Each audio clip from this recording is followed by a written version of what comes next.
4 కంపెనీలకు 4 సార్లు ఇచ్చాడు. అయితే ఆయన ముఖ్యమంత్రిగా ఉండగా 14-15 సార్లు నెయ్యిలో క్వాలిటీ లేదని చెప్పి సర్టిఫికేట్లతో ఆ ట్యాంకర్లను వెనక్కి పంపడం జరిగింది. ఆ తర్వాత వైఎస్ఆర్ కాంగ్రెస్ ప్రభుత్వం వచ్చిన తర్వాత అక్కడ గతంలో ఏ రకంగా టెండర్లు పిలిచారో, ఏ రకంగా కేటాయింపులు చేశారో అదే రకంగా మా ప్రభుత్వం కూడా కేటాయింపులు చేసింది. 18 సార్లు జగన్మోహన్ రెడ్డి గారు ముఖ్యమంత్రిగా ఉండగా ఈ నెయ్యిలో క్వాలిటీ లేదని చెప్పి దాన్ని వెనక్కి పంపడం జరిగింది. ప్రతి వెహికల్ని తిరుమల తిరుపతి దేవస్థానానికి వచ్చేటువంటి ప్రతి దాన్ని కూడా ఇన్స్పెక్షన్ చేసి దాంట్లో లోపాలు ఉంటే దాన్ని వెనక్కి పంపించి అది వాళ్ళకి కావలసినట్టు ఉంటేనే అక్కడ దించుకునేటువంటి పరిస్థితి ఉంటుంది. ఇది గత ప్రభుత్వాలు గత 100 సంవత్సరాల నుంచి వచ్చేటువంటి ఆనవాయితీ.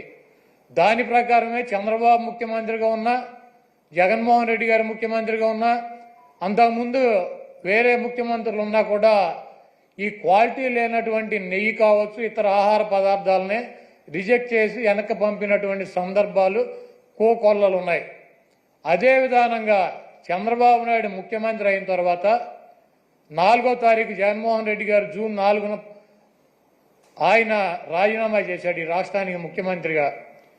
జూలై 17వ తారీఖు వరకు అనేక ఆహార తినుబండారాలు, ఆహారాన్ని సరఫరా చేసేటువంటి టెండర్లో తీసుకున్నటువంటి కాంట్రాక్టర్లు నెయ్యి సప్లై చేశారు, ఆహార పదార్థాలు సప్లై చేశారు.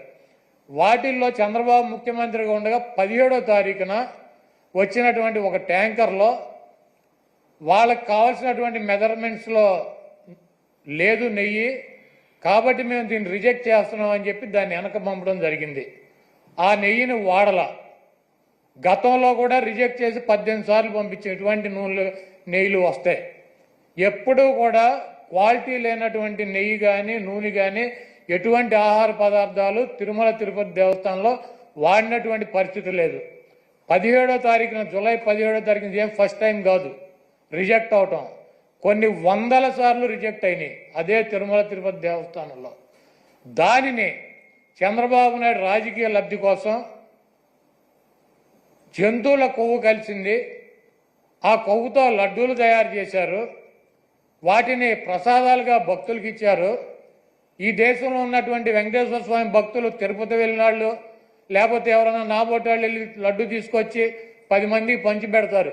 వీళ్ళంతా కూడా అపవిత్రమైనటువంటి ప్రసాదాన్ని తీసుకున్నారు.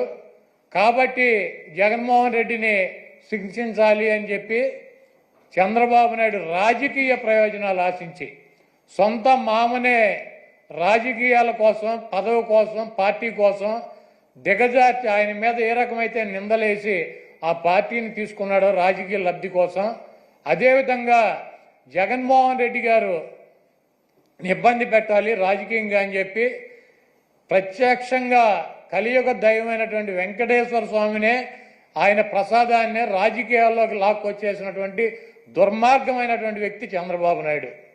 ఈరోజు ఇటువంటి దుర్మార్గం చేసి ఆలయ ప్రతిష్టని, వెంకటేశ్వర స్వామి విశిష్టతని దెబ్బతీసినటువంటి ఈ చంద్రబాబు నాయుడు గారికి బుద్ధి రావాలని చెప్పి, దీనిలో ఎటువంటి తప్పు జరగలేదన్నది ప్రజలకి తెలవాలని చెప్పి 1కి 10 సార్లు చెబుతున్నాం.